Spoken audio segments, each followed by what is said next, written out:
François Durovray, vous êtes président du conseil départemental de l'Essonne. Guillaume Kerbrad, vous êtes directeur associé chez TNP. Vincent Cabane, vous êtes growth director chez Riedesel. Et Édouard Teboul, vous êtes Head of Business Development France chez Uber. Que des hommes, encore une fois. Je regrette que Charlotte soit finalement la seule femme de cette matinée. Mais manifestement, tout le monde n'est pas égal devant les problèmes de mobilité. On va commencer avec vous, François Durovray, parce qu'évidemment, quand on est un responsable politique à l'échelon semi-local, j'ai envie de dire, entre national et local, on se pose toutes les questions sur les nouveaux usages. On a commencé à la question, est-ce qu'il y aura pour vous plus ou moins de mobilité ou pas? Est-ce que cette mobilité sera plus ou moins chère? Est-ce que cette mobilité sera plus ou moins collective? Vous, concrètement, d'abord, qu'est-ce qui change dans les usages dans les territoires en matière de mobilité? Comment vous voyez évoluer les besoins? Bonjour. Alors, tout d'abord, je partage totalement ce qui a été dit tout à l'heure. Quand on regarde sur un siècle, on va plus vite, plus loin, moins cher. Et c'est parce qu'on va plus vite qu'on va plus loin, et on va plus loin parce que c'est moins cher. Cette tendance, c'est l'histoire de la mobilité au cours de ces 100 dernières années. Je ne sais pas si ça sera encore l'avenir de la mobilité, parce qu'on arrive à un moment où il y a d'autres contraintes, et notamment les contraintes écologiques, qui sans doute vont amener à revoir un certain nombre de paradigmes et bouger un peu les choses. Ce qu'on voit également, c'est que les besoins de mobilité, les motifs de mobilité ont considérablement évolué et changent pour nos concitoyens. On sait, notamment en Île-de-France, que l'essentiel de la mobilité est ému par le domicile-travail il y a quelques années en arrière, qu'aujourd'hui, ce motif représente moins de la moitié des besoins de déplacement. Et que tous les autres motifs de mobilité, notamment liés au divertissement, à l'acte d'achat, à tous les motifs privés, augmentent de façon considérable avec le temps. Et ça, on le remarque évidemment lorsqu'on est un élu territorial. Et on remarque également qu'il y a une sorte de désynchronisation des besoins de mobilité des besoins et de l'offre d'ailleurs de mobilité entre les zones les plus denses qui ont des offres de mobilité collective qui sont très organisées, qui permettent à nos concitoyens d'abandonner le véhicule individuel, qui permettent à nos concitoyens, grâce au transport collectif, de répondre à l'ensemble de leurs besoins, et une mobilité qui est plus contrainte à la périphérie. Et donc un président de département comme l'Essonne se sent davantage concerné, où l'offre de mobilité collective ne permet pas de répondre à l'ensemble des besoins, principalement au domicile-travail. C'est la question des RER en Île-de-France, et qu'en revanche, pour la satisfaction de tous les autres besoins, oui, c'est le cas de le dire, il y a des besoins d'autres infrastructures, d'autres mobilités, notamment le véhicule individuel aujourd'hui, et que cette dichotomie entre l'offre, les usages selon les territoires, c'est pour moi un très grand danger si on n'arrive pas à réconcilier dans les années qui viennent les territoires pour répondre à l'ensemble des besoins de mobilité où qu'on habite. Alors, il y a un mode de transport qu'on n'a pas encore évoqué, et j'aimerais bien que vous nous en disiez davantage, parce que vous avez été chargé par la présidente de la région Île-de-France, finalement, d'un rapport sur les voies de bus express. Qu'est-ce qu'on peut envisager? De quelle façon on peut innover pour rendre la circulation plus fluide en la matière? Alors, c'est vrai que je travaille sur cette question depuis quelque temps, et je remets un rapport dans le mois qui vient. Je suis parti de l'idée, enfin du constat, je pense qu'il est partagé, qu'on a considérablement investi dans les transports publics ces dernières années, mais qu'on l'a fait au bénéfice des grandes villes, équipements en tramway des grandes métropoles françaises, et on l'a fait au profit de la grande distance, la LGV. Il y a un angle mort dans nos politiques publiques, ce sont les trajets longs du quotidien. Et les trajets longs du quotidien, ce sont des trajets principalement périphérie, métropole, et des trajets qui se font en voiture sur de la longue distance. Ce sont des trajets qui sont aujourd'hui très pénalisants à tout point de vue. D'un point de vue économique et social, pour ceux qui sont contraints d'utiliser leur voiture et pour qui le budget transport est extrêmement élevé. D'un point de vue écologique, puisque les transports entre la périphérie et le centre génèrent 25 fois plus de gaz à effet de serre que les mobilités intramuros. Et donc on s'est occupé que de ces mobilités qui concrètement génère le moins de gaz à effet de serre. On ne s'est pas occupé de celle qui génère le plus de gaz à effet de serre. Et le problème démocratique que j'évoquais tout à l'heure, sans parler même du temps de parcours, puisqu'aujourd'hui, c'est très contraint. Nos concitoyens utilisent des voies routières qui sont très encombrées. Donc l'enjeu de ce rapport et la proposition que je ferai à la présidente de la région Île-de-France, c'est de créer un nouveau réseau de transport en Île-de-France qui ne s'appuie pas sur une nouvelle infrastructure ferroviaire, mais qui s'appuie sur une infrastructure existante, la route. On a la chance d'avoir un réseau très dense qui maille l'ensemble du territoire, qui est très fin, et simplement que grâce à l'électrification de la mobilité dans les années qui viennent, on puisse conjointement la massifier avec des réseaux de cars express, comme il en existe dans d'autres métropoles européennes ou mondiales, mais des cars express qui puissent prendre nos concitoyens depuis la plus grande périphérie et les ramener sur des nœuds, des réseaux magistraux pour les emmener sur des réseaux d'ailleurs existants, RER, ou sur des réseaux à venir, notamment l'enjeu du Grand Paris Express. Et on sait que les gares du Grand Paris Express, au moins sur les 60, il y en a une quinzaine, une vingtaine, qui vont jouer un rôle essentiel de correspondance. Malheureusement, ces correspondances n'ont pas toujours été bien imaginées lorsqu'on a construit le Grand Paris Express, lorsqu'il a été imaginé il y a une quinzaine d'années. Mais l'enjeu vraiment, c'est de faire en sorte que demain, on puisse correspondre sur ce réseau. Et du coup, et j'en termine là, que ce réseau du Grand Paris Express, qui est une opportunité extraordinaire, soit une opportunité pour tous et pas uniquement pour les habitants de la petite couronne qui vont être reliés par le réseau. Et si on ne fait pas ça, ça sera vécu par les habitants de la grande couronne qui représentent quand même 45% de la population francilienne et qui contribuent financièrement au réseau du Grand Paris Express comme les autres. Ça sera vécu par ces habitants de grande couronne comme une frontière supplémentaire qui s'ajoute à une réglementation, notamment la ZFE, qui risque de les contraindre de leur mobilité. Donc on a un moment charnière où il faut qu'on bascule et qu'on invente ce nouveau réseau qui est facile à mettre en œuvre, souple, peu coûteux en investissement comme en fonctionnement.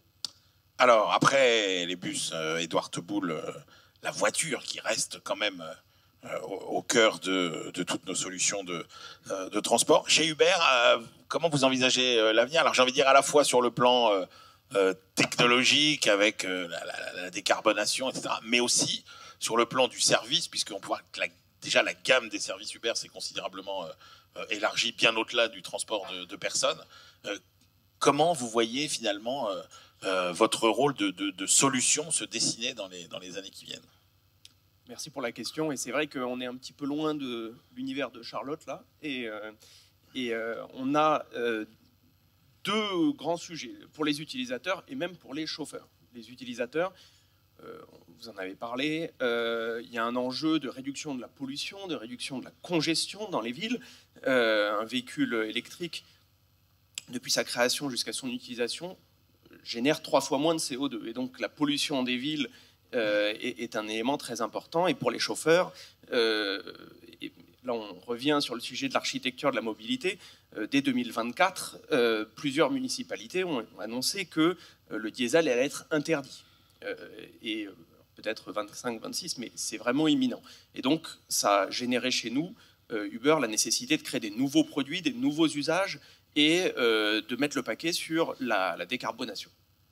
Pour ça, il y a 2 ans et demi, on a annoncé des objectifs, 2 principaux à court terme et un à plus long terme. À plus long terme, c'est 0 émission carbone d'ici 2040.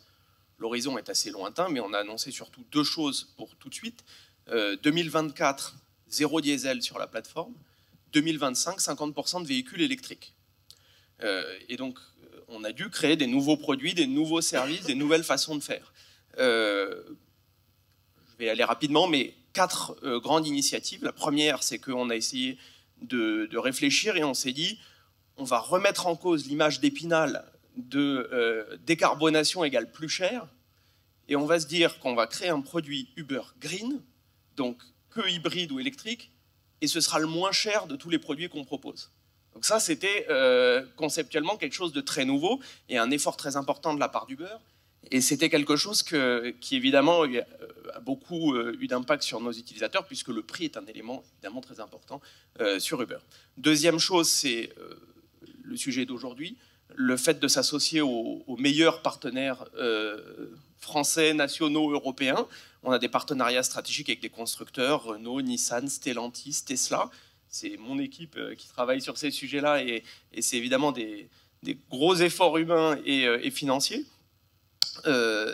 Des partenariats avec des acteurs du VTC, ça vous parlera peut-être moins, FlexiFleet et d'autres, et après des acteurs de l'écosystème, par exemple Total sur la recharge.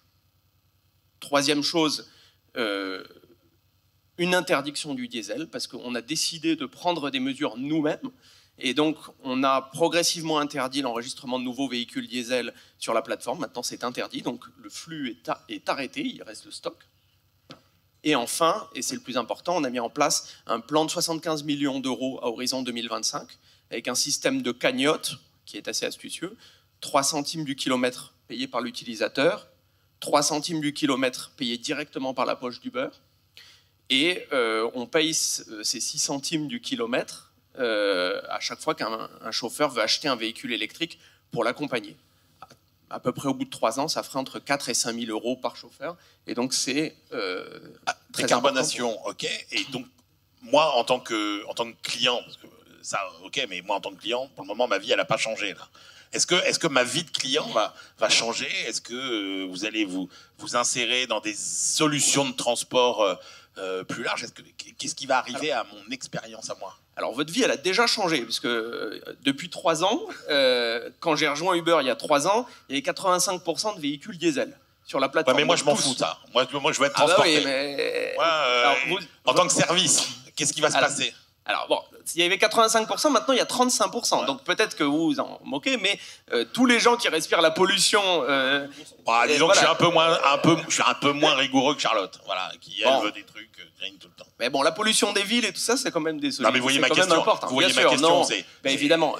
C'est le service. On a lancé de très nombreux produits au cours des dernières années. On a relancé le produit partagé, Uber Share, qui était l'ancien Uber Pool. Donc, concrètement, vous allez avoir des solutions moins chères, partagées, et donc la plupart d'entre elles étant électriques. Si vous êtes plutôt pressé, on a lancé un système qui s'appelle Uber Reserve, un produit de réservation à l'avance. On a lancé plusieurs autres nouveaux produits pour développer la gamme. Et sur la multimodalité, on a des partenariats avec Lime, les trottinettes et les vélos.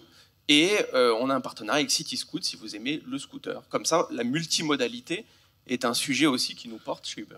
Alors ça, j'aimerais bien que la multimodalité, on y revienne. Parce que est-ce qu'on peut vraiment croire, mais ça je poserai la question notamment à Guillaume tout à l'heure. Vincent Cabane, vous êtes growth director chez, on dit Rightcell, c'est ça? Si on le fait à l'anglaise, oui. Ouais, Rightcell, ça va très bien aussi. Entreprise californienne spécialisée dans la mobilité et l'automatisation des flottes. Expliquez-nous quelle est votre offre et donc finalement quelle place vous pensez prendre finalement dans nos mobilités à l'horizon qu'on s'est fixé 2035. Alors, merci pour la question. Donc oui, donc Rightcell, c'est une société américaine, certes, mais on est une 50aine de personnes aujourd'hui basées en Europe. On va travailler avec différents types de sociétés. Ça va être à la fois des startups qui ont une offre de mobilité, ça peut être des grands groupes également, donc des loueurs, des sociétés de transport et autres. Aujourd'hui, les principaux clients avec qui on travaille en Europe ou ailleurs dans le monde d'ailleurs, ça va être Amazon, Arval, des constructeurs auto, je pense à Kinto notamment, qui est l'offre mobilité du groupe Toyota. Et on va se reposer sur 2 blocs en fait. Il y a une offre de mobilité avec les différents cas d'usage qu'on peut avoir aujourd'hui ou qu'on a pu découvrir entre guillemets ces dernières années, qui peuvent passer du car sharing, la façon de pouvoir disposer d'un véhicule que vous trouvez, alors il y en a pas mal à Paris aujourd'hui, que vous trouvez en libre service dans Paris, que vous allez pouvoir laisser où vous voulez, ce qu'on appelle le free floating. On va travailler avec des pool cars, donc des véhicules qui vont être dans les sociétés destinés aux employés. Différents modes de mobilité, on parlait du multimodal, on va trouver des vélos et toutes les formes en fait, de mobilité avec les différents scénarios qu'on peut retrouver, qu'on peut voir aujourd'hui dans la rue ou dans des sociétés. Et puis la deuxième chose qui est extrêmement importante aujourd'hui, c'est l'automatisation.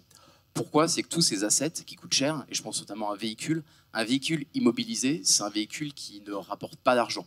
Et ça, c'est valable à la fois pour les véhicules partagés, et puis également les véhicules qu'on va trouver en location. Je vais vous donner un exemple très simple. Un véhicule, par exemple, qui est dans une fin de contrat sur du leasing, on va anticiper Donc on va bannir tous les côtés, les fichiers Excel qu'on peut trouver dans les sociétés, dans les différents pays. Il y a beaucoup de personnes qui travaillent là-dessus. On va automatiser toutes ces tâches pour que le véhicule, par exemple, en sortie de leasing, il soit immédiatement disponible, soit pour être reloué, soit pour être réparé, surtout dans l'intégrer avec l'interfacer avec les différents réparateurs, les car repair, remettre le véhicule en état, et puis soit le relouer, soit le remarketer, soit le vendre. Et on intervient sur toute cette phase d'automatisation. Donc il y a vraiment ces deux blocs.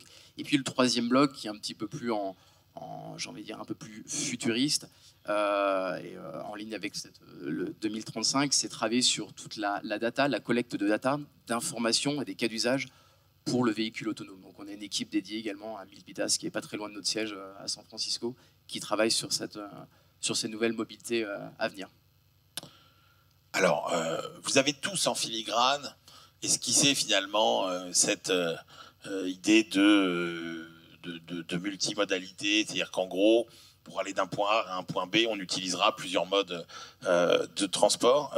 Guillaume Kerbrat, chez TNP, comment vous voyez, est-ce que aujourd'hui, pour un usager, est-ce que vous les sentez, les usagers, réceptifs à cette idée d'utiliser 2, 3, 4 modes de transport pour leur déplacement aujourd'hui? C'est-à-dire, je prends une trottinette pour aller à la gare, je prends un train, après je prends un bus, etc. Est-ce que c'est possible? Est-ce que c'est envisageable? Alors, je ne vais pas répondre à la place de tous les usagers, mais ce qui est assez intéressant dans les dernières années, c'est qu'on a vu des modes de transport apparaître et prendre des places importantes dans les villes. Je crois que les trottinettes sont quand même trottinettes électriques en libre partage ont été un exemple assez phénoménal d'une qualité de service. Donc, c'est quoi la qualité de service du transport? C'est de la disponibilité et du prix, et de la qualité aussi on va dire, on est bien dans le véhicule, et ainsi de suite. Avec ces deux critères, on est capable de convaincre. Et donc, la disponibilité du prix, quelque part, on peut remplacer des transports existants qui, eux, ont des inconvénients. Hein. Le métro, il ne va pas en bas de chez vous. La voiture, c'est cher. Et donc là, on a vu tout de suite un usage qui a pris. Et donc là, on va dire que c'est plutôt peut-être des jeunes générations qui sont adeptes, mais ces générations, c'est eux qui vont demander un transport de meilleure qualité en 2035 finalement.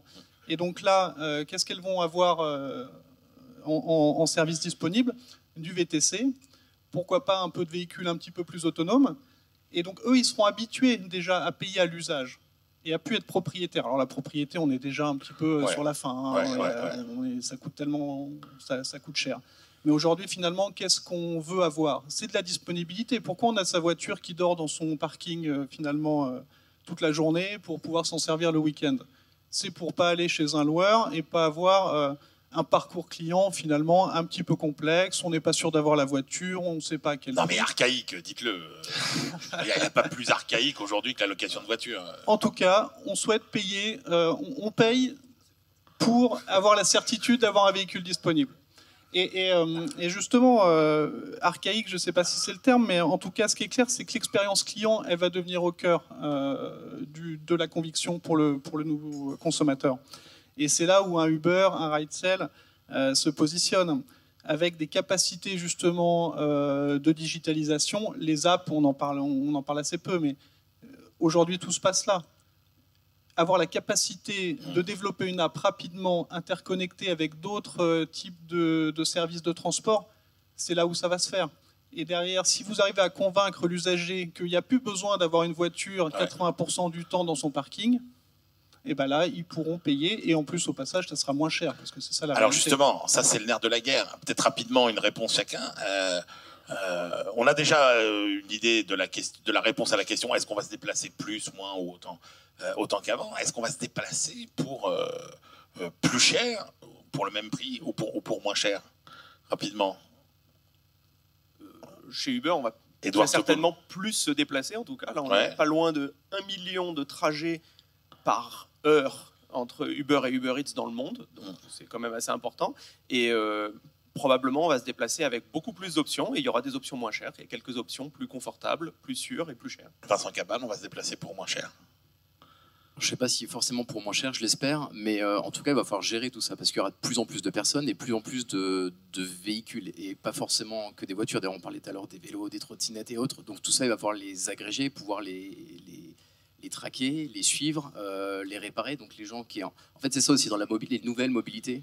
Il faut que les véhicules soient disponibles. Si les gens, et ce qui est de plus en plus de cas, en effet, sont prêts, surtout la jeune génération, à abandonner leur véhicule personnels ou individuels, ils n'en ont pas forcément d'ailleurs. L'idée, c'est que les véhicules soient de manière toujours disponibles. C'est un peu le marketing un peu à l'ancienne d'école de commerce, mais de Coca-Cola, où il y a toujours un Coca-Cola frais disponible à moins de 50 mètres. C'est un petit peu la même chose pour la mobilité. Ouais. François Durovray, vous qui aussi gérez finalement quand même des réseaux, vous êtes confronté au choix de tous les gens, toutes les entreprises qui vont réaliser ces offres de services. Concrètement, comment vous voyez, vous, se dessiner la concurrence c'est quoi le bon niveau de concurrence est-ce qu'il faut que ce soit public? Est-ce qu'il faut que ce soit privé? Etc. Ou alors on peut revenir... Non, parce que vous êtes moqué de moi sur la location de voiture. Ouais, franchement, si vous me prouvez que l'expérience client de la location de voiture a changé en 20 ans, je suis preneur. Mais non, la question de l'organisation quand même de la concurrence. Alors, je fais très vite sur ce point-là et je voulais réagir sur le point précédent. Allez-y. Sur la concurrence, moi je suis pas un ayatollah de la concurrence, notamment lorsqu'il y a des réseaux qui sont par nature monopolistiques et qui pèsent beaucoup dans le prix final de la mobilité. C'est la raison pour laquelle sur notamment le fer, on sait que le fer c'est quoi? C'est 40% le réseau, 60% le service.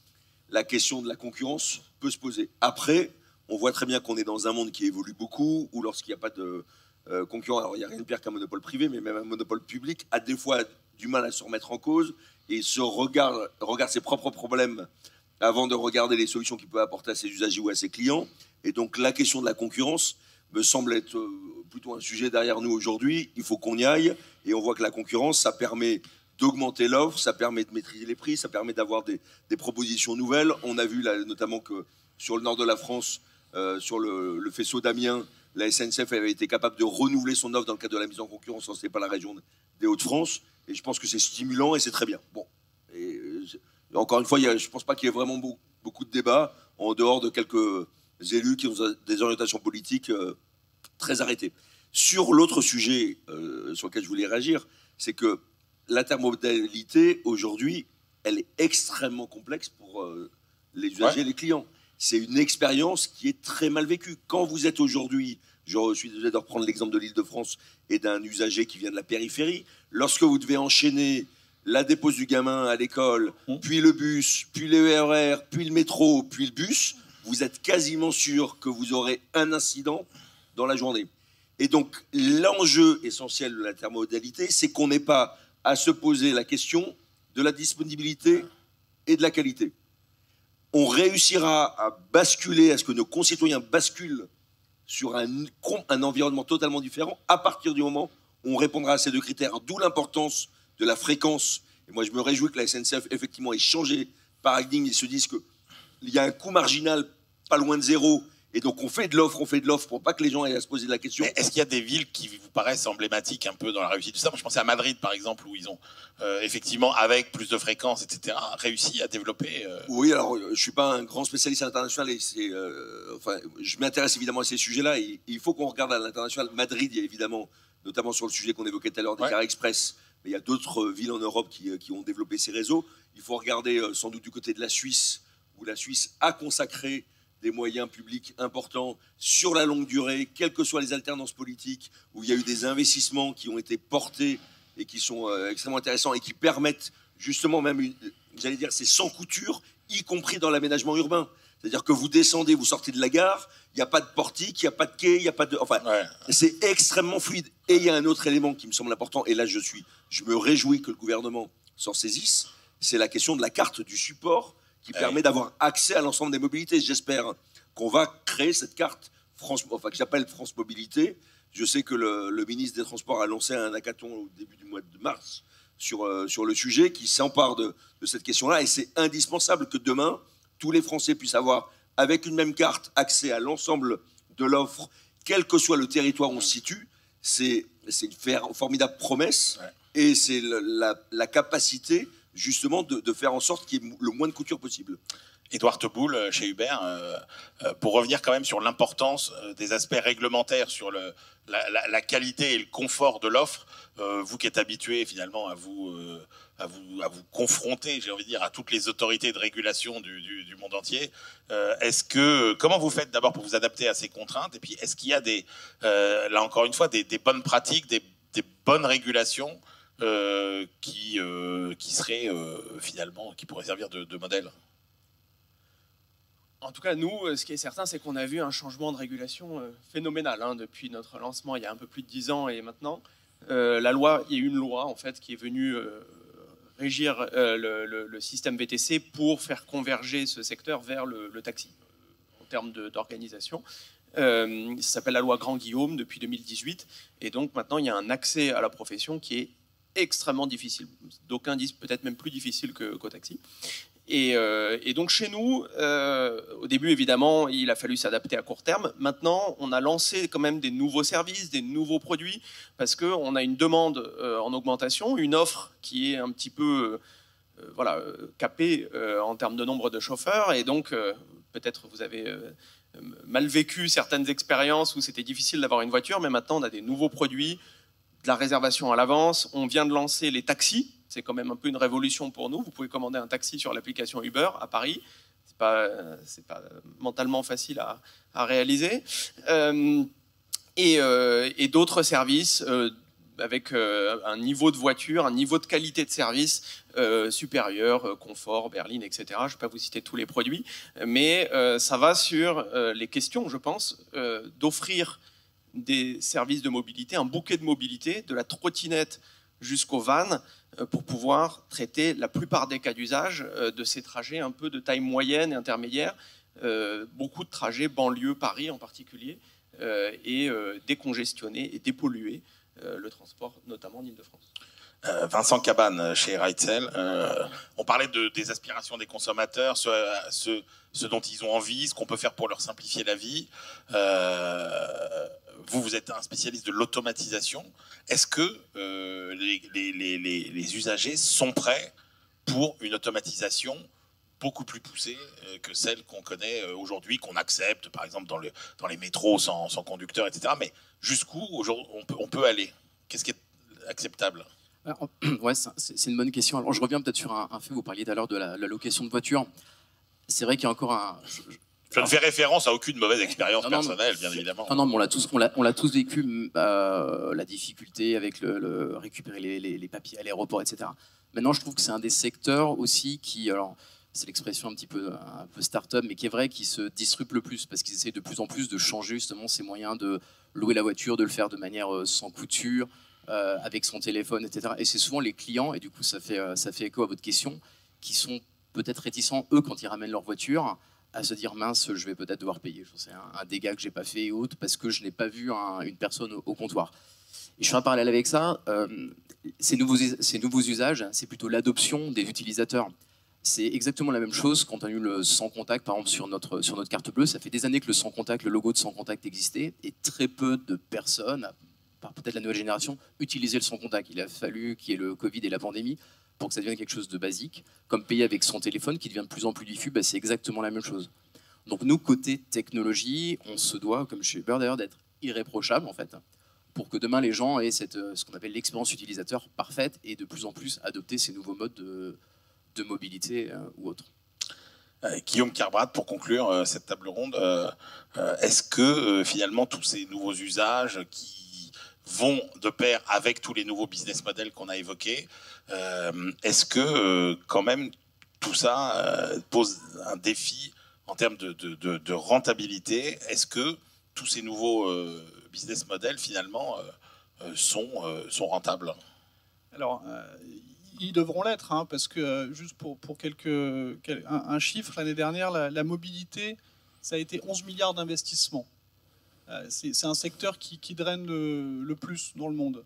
Donc c'est-à-dire que tout cet argent qui est mis dans les startups, il est là pour pour créer de la valeur à terme. Donc on est bien sur une rentabilité qui est recherchée. Mais c'est sûr que c'est compliqué, parce que la mobilité, ça coûte cher.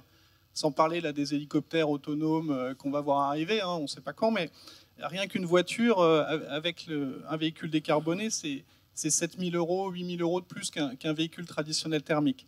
Donc tout ça, c'est cher. Et c'est cher à opérer aussi, parce qu'il faut des gens derrière qui récupèrent les voitures, qui les maintiennent. Mais on a quand même des pistes d'amélioration, hein. Il y a 10 ans, le kilowattheure, c'était 1 200 $. Aujourd'hui, c'est 140. Bon, ben, on peut imaginer qu'en 2035, ça sera encore divisé par 2. C'est la loi de l'innovation. Donc, en plus de ça, il y a les capacités de traitement par la data. Le véhicule autonome, il pourra se garer, il pourra se maintenir. Un véhicule électrique, c'est beaucoup moins de maintenance. Donc, tout ça, ça va baisser le coût d'investissement. Mais aujourd'hui, ça coûte cher. Et le business model, il n'est pas encore totalement trouvé, hein. C'est plutôt le partage, et donc c'est la mutualisation. Donc c'est l'équation complexe entre la disponibilité pour une qualité de service, c'est un véhicule de qualité pour du confort, versus le véhicule, il doit tourner, il doit être facturé. Et pas trop cher, parce que si trop cher, les gens ne prendront pas. Donc là, aujourd'hui, le business model, si on pouvait faire une analogie, c'est un peu finalement les services de streaming dans les médias. Ouais. On a mutualisé finalement l'offre, hein, on a des catalogues de films disponibles, et puis on essaye de mutualiser les investissements de production, et puis on a des utilisateurs qui s'abonnent. Et on voit qu'aujourd'hui, après quelques années, alors il y en a qui ont un petit peu plus d'avance en termes de rentabilité que d'autres et de profitabilité, mais ce qu'on voit, c'est que les modèles aboutissent. Et pour terminer, ce qui est, je trouve important, c'est que le business model, on va le chercher, on va en trouver d'autres. L'énergie aussi est un business model qui est en train d'être beaucoup travaillé, parce que la voiture, c'est une batterie maintenant, en 2035 encore plus, et donc ça a une vraie valeur, hein. Et donc la capacité des entreprises à avoir un time to market pour tester des nouveaux business models, c'est fondamental. On a beaucoup parlé du digital, donc créer une app, créer une proposition, un contrat, parce qu'il y a des problématiques légales, hein, derrière, un service de paiement, et créer tout ça très rapidement, le proposer, voir si ça fonctionne, s'il y a des gens qui adhèrent, et derrière avoir cette base installée, puis après grossir, c'est vraiment fondamental. Si à chaque fois qu'on veut tester un business model, il faut 2 ans, le train est passé. Et donc ça, c'est vraiment une capacité très différenciante à l'avenir pour créer les nouveaux business models. Merci beaucoup, messieurs, d'avoir participé à cette deuxième table ronde.